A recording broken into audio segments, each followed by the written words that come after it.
Hello everyone, exam सत्र में आप सबका स्वागत है। वीडियो काफ़ी दिन बाद आ रही है और जीएस प्रैक्टिस सेट 5 लेकर आए हैं, जो कि एसएससी यूपी पेट वगैरह के लिए काफ़ी इंपॉर्टेंट है। एसएससी लेवल के क्वेश्चंस हैं, ठीक है, जो कि आपके पेट में भी काम आएंगे और यूपी कोई भी एग्ज़ाम है उसमें काम आएंगे, ठीक है, एसएससी लेवल के हैं।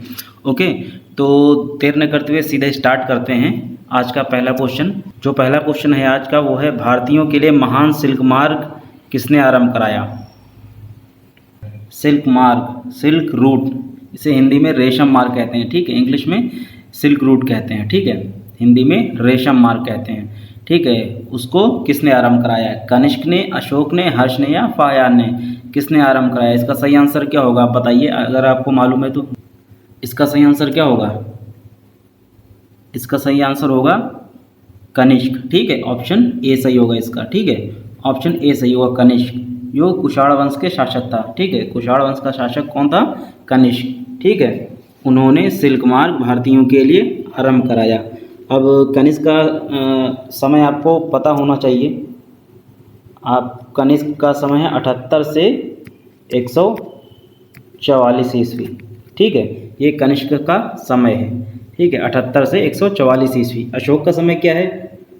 अशोक का समय क्या है बताइए? अशोक का समय है 304 ईसा पूर्व से 304 ईसा पूर्व से 232 होगा, ठीक है, 232 ईसा पूर्व तक, ठीक है, 232 ईसा पूर्व तक, ठीक है। हर्ष का समय भी मालूम होना चाहिए, हर्ष का समय आपको पता होना चाहिए, 590 से 647 ईस्वी, ठीक है, 590 से 647 ईस्वी, ठीक है। ये तीनों शासक रह चुके हैं भारत में, ठीक है, किसी न किसी समय में। कनिष्क, अशोक, हर्ष और फायान। फायान जो है वो चीनी यात्री है, ठीक है, फायान शासक नहीं था, फायान चीनी यात्री है, ये भारतीय नहीं है।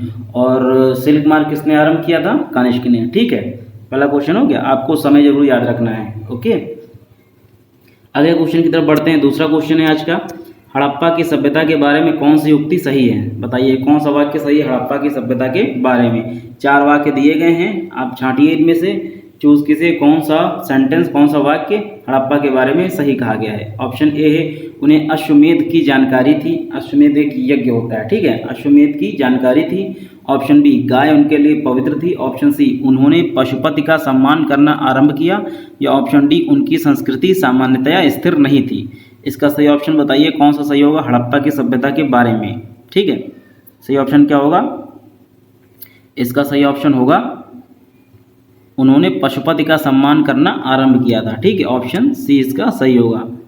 हड़प्पा सभ्यता के बारे में अगर आपने पढ़ा होगा तो आपको आंसर पता होगा, टफ क्वेश्चन नहीं है, ठीक है।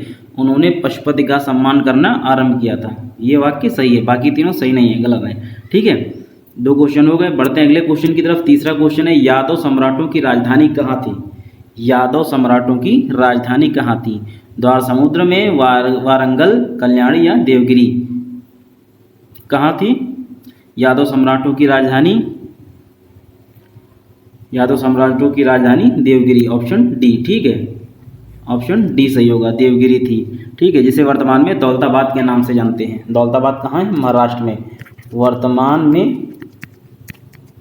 वर्तमान में दौलताबाद, ठीक है, वर्तमान में दौलताबाद के नाम से जानते हैं, ठीक है। द्वार समुद्र जो है वो होयसल वंश की राजधानी थी। होयसल,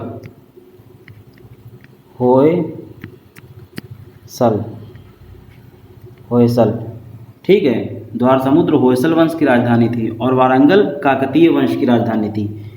जो वारंगल है वो आपकी काकतीय वंश की राजधानी थी, काकतीय, ठीक है, काकतीय वंश की राजधानी थी। काकतीय वंश ये कहाँ पे पड़ता है? ये आंध्र प्रदेश में पड़ता है, आंध्र प्रदेश में, ठीक है, आंध्र प्रदेश में। और होयसल कहाँ पड़ता है? होयसल आपका पड़ता है कर्नाटक में, ठीक है, ये कर्नाटक में पड़ता है, ठीक है। तो द्वार समुद्रा जो है होयसल वंश की राजधानी थी, जो कि कर्नाटक में पड़ता है। वारंगल जो है काकतीय वंश की राजधानी थी, जो कि आंध्र प्रदेश में पड़ता है। ठीक है। और कल्याणी जो है चालुक्य वंश की राजधानी थी, ठीक है, बाद में बदल दी गई थी। और देवगिरी जो है वो यादव सम्राटों की राजधानी थी, जो प्रेजेंट में वर्तमान में दौलताबाद के नाम से जानते हैं, ठीक है। बढ़ते हैं अगले क्वेश्चन की तरफ। अगला क्वेश्चन है, चौथा क्वेश्चन है, चोल राजाओं ने किस धर्म को संरक्षण प्रदान किया था? चोल राजाओं ने किस धर्म को संरक्षण प्रदान किया था? जैन धर्म, बौद्ध धर्म, शैव धर्म या वैष्णव धर्म? इसका सही आंसर क्या होगा? चोल राजाओं ने शैव धर्म को संरक्षण प्रदान किया था। ऑप्शन सी सही होगा, ठीक है। चोल राजाओं ने शैव धर्म को संरक्षण प्रदान किया था, ओके, जो कि शंकर भगवान को पूजा जाता है, ठीक है, मानते हैं इसमें। शैव धर्म को संरक्षण प्रदान किया था चोल राजाओं ने, ठीक है। अगले क्वेश्चन की तरफ बढ़ते हैं। पांचवा क्वेश्चन है आज का, विजय स्तंभ कहाँ पर स्थित है? बताइए, विजय स्तंभ कहाँ पर स्थित है? दिल्ली, झांसी, चित्तौड़गढ़ या फतेहपुर सीकरी? कहाँ पर स्थित है विजय स्तंभ? कहाँ पर स्थित है? इसका सही ऑप्शन बताइए, विजय स्तंभ कहाँ पर स्थित है? इसका सही ऑप्शन होगा ऑप्शन सी, ठीक है, चित्तौड़गढ़। चित्तौड़गढ़ कहाँ पे पड़ता है? ये पड़ता है राजस्थान में, ठीक है। चित्तौड़गढ़ राजस्थान में विजय स्तंभ स्थित है। किसने बनवाया था? महाराणा कुंभा ने, मेवाड़ के राजा महाराणा कुंभा ने बनवाया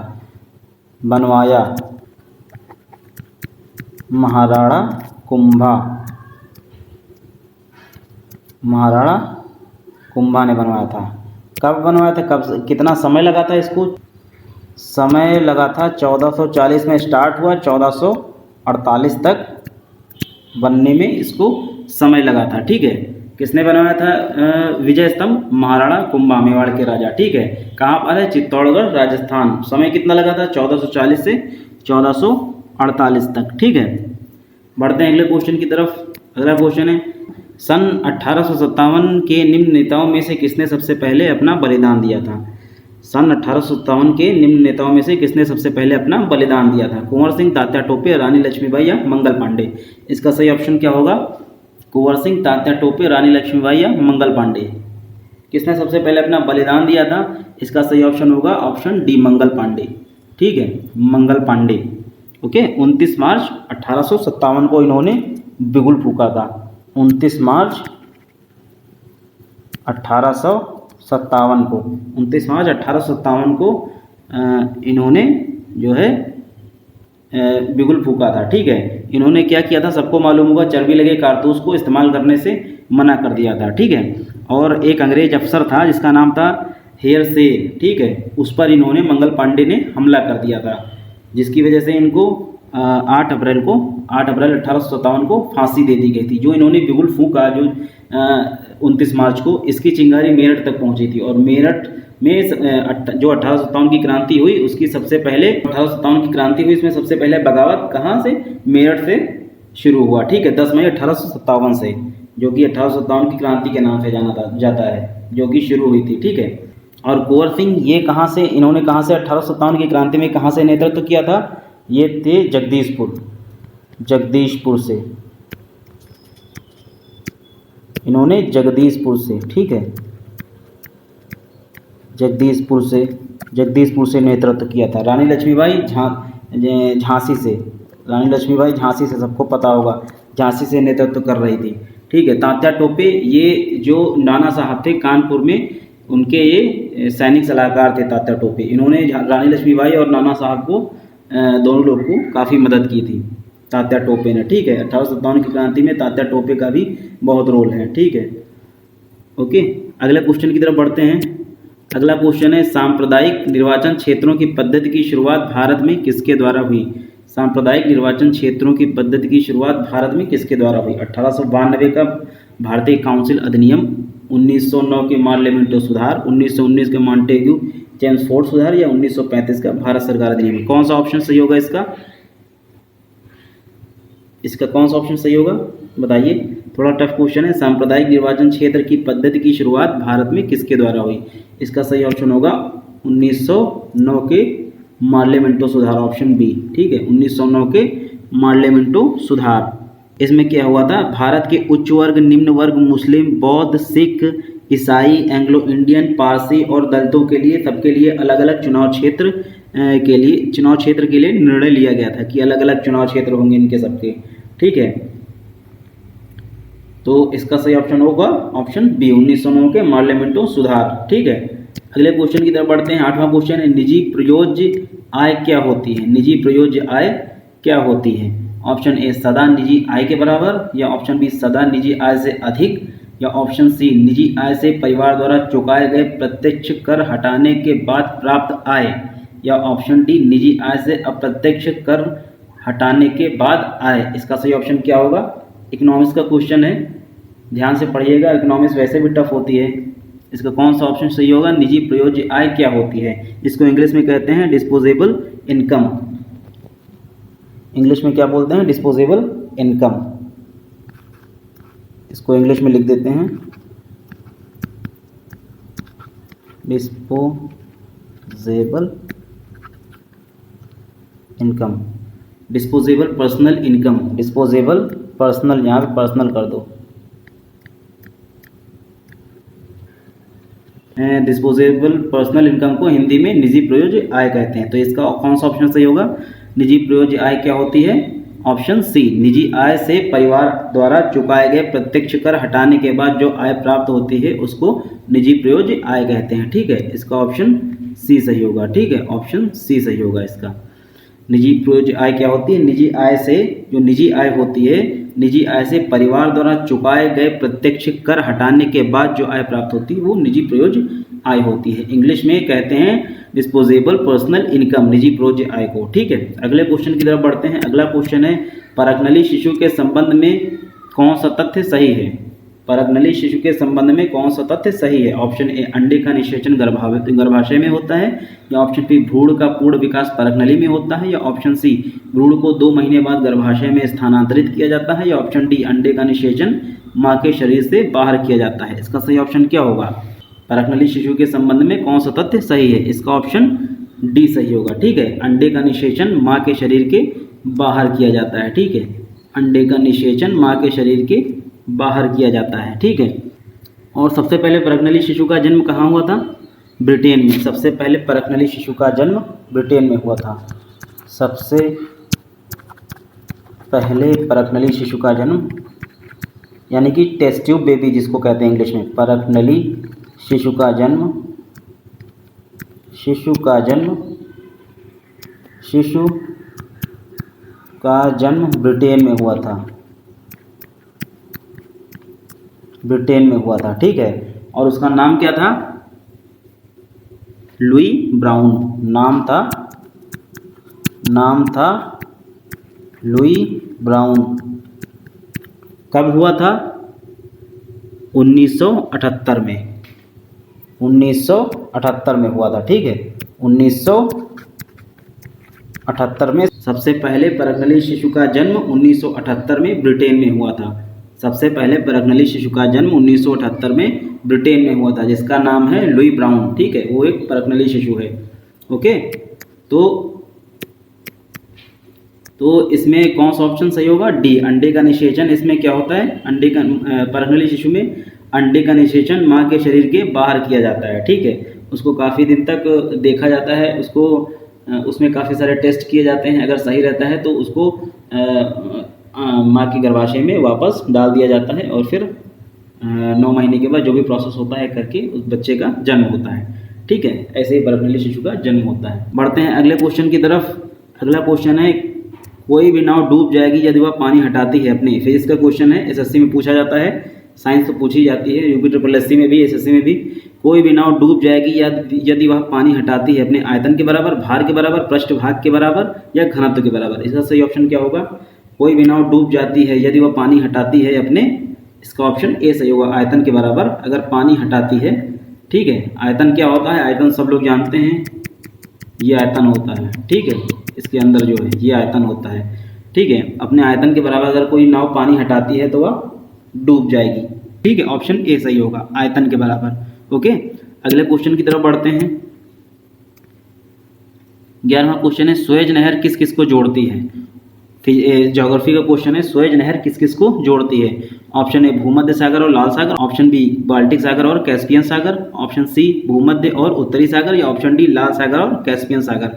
इसका कौन सा ऑप्शन सही होगा। सुएज नहर किस किस को जोड़ती है, सबको पता होना चाहिए। सुएज नहर किस किस को जोड़ती है? सुएज नहर जोड़ती है भूमध्य सागर और लाल सागर, ऑप्शन ए सही होगा। ठीक है, भूमध्य सागर और लाल सागर, ऑप्शन ए सही होगा, भूमध्य सागर और लाल सागर। ठीक है, सुएज नहर कब बनी थी? 1859 से 1869 तक बनी थी। ठीक है, 1800 बनी कब? सुएज नहर बनी कब? 1859 से 1869 तक। ठीक है, 1859 से 1869 तक बनी थी। चालू कब हुई थी? आधिकारिक तौर पर ये शुरू कब हुई? 17 नवंबर 1869 को ये शुरू की गई थी। ठीक है, सुएज नहर। ये सुएज नहर इस समय किसके नियंत्रण में है? ये मिस्र के नियंत्रण में है। सुएज नहर मिस्र के नियंत्रण में है। सुएज नहर किसके नियंत्रण में है? मिस्र देश के नियंत्रण में है। मिस्र के नियंत्रण में है, नियंत्रण में है। ठीक है, और इसकी लेंथ कितनी है? सुएज नहर की लेंथ कितनी है? लंबाई की बात करेगा, लेंथ लंबाई है 193.3 किलोमीटर। ठीक है, सुएज नहर की लंबाई है। तो सुएज नहर किस किस को जोड़ती है? भूमध्य सागर और लाल सागर को जोड़ती है। कब बनी? 1859 में शुरू हुई, 1869 तक बनी। ठीक है, आधिकारिक तौर पर शुरू कब हुई? 17 नवंबर 1869 को ये आधिकारिक तौर पर शुरू हुई। सुएज नहर किसके नियंत्रण में है? मिस्र देश के नियंत्रण में है। ठीक है, और इसकी लंबाई कितनी है? 193.3 किलोमीटर। ठीक है, सुएज नहर के बारे में अब इतनी जानकारी काफ़ी है। ठीक है, अगले क्वेश्चन की तरफ बढ़ते हैं। सूची 1 को सूची 2 से मिलाइए। ये बताइए, सूची 1 को सूची 2 से मिलाइए। इसमें सूची 1 को सूची 2 से मिलाना है। सूची 1 में उत्पाद दिए हैं, सूची 2 में उत्पादन केंद्र दिए हैं। ठीक है, सिल्क साड़ियाँ का उत्पादन केंद्र क्या है? चिकन का उत्पादन केंद्र क्या है? चिकन ये कढ़ाई वाला चिकन है। ठीक है, खाने वाला चिकन की बात नहीं की इसने। टेराकोटा और पीतल। ठीक है, तो इसका सही ऑप्शन क्या होगा? देखिए, चिकन तो सबको पता है, चिकन लखनऊ में खाया जाता है, पहना भी जाता है, तो ये सबको मालूम होगा।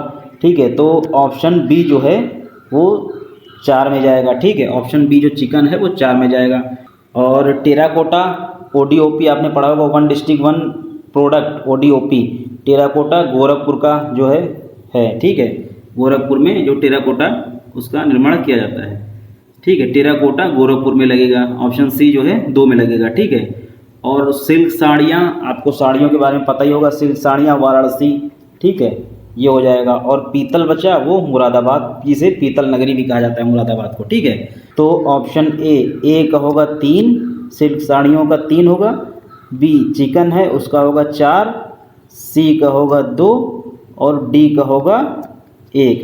तो ऑप्शन है 3 4 2 1। अब 3 4 2 1 ढूंढ लिए किस में है? 3 4 2 1 ऑप्शन बी में है। ठीक है, 3 4 2 1 ऑप्शन बी सही होगा, 3 4 2 1। ठीक है, ये ODOP ये आपका SSC में भी पूछता है और UPSSC में तो बहुत इंपॉर्टेंट है ही। ठीक, लेकिन SSC में भी पूछता है, SSC में ये पूछ चुका है। ठीक है, इसीलिए ये आपको दिया है क्वेश्चन हमने। सिल्क साड़ियाँ वाराणसी की फेमस हैं। ठीक है, वाराणसी में सिल्क साड़ियों का निर्माण किया जाता है। चिकन जो है लखनऊ में, टेराकोटा गोरखपुर में, पीतल मुरादाबाद, जिसे पीतल नगरी भी कहते हैं मुरादाबाद को। ठीक है, तो ये क्वेश्चन हो गया। अगले क्वेश्चन की तरफ बढ़ते हैं। अगला क्वेश्चन है, भारत का बहुउद्देशीय दूरसंचार उपग्रह इनसैट 2E कहाँ छोड़ा गया था? क्वेश्चन है, भारत का बहुउद्देशीय दूरसंचार उपग्रह, इसका नाम है इनसैट 2E, ये कहाँ पर छोड़ा गया था? नाम बताइए इसका। बैकनूर, तुम्बा, श्रीहरिकोटा या कोरू, कहाँ पे? इसका बताइए कौन सा ऑप्शन सही होगा? कौन सा ऑप्शन सही होगा? इसका ऑप्शन डी सही होगा, कोरू। ठीक है, इसको इंग्लिश में स्पेलिंग बता देते हैं। इस इंग्लिश में कैसे लिखते हैं? KOUROU,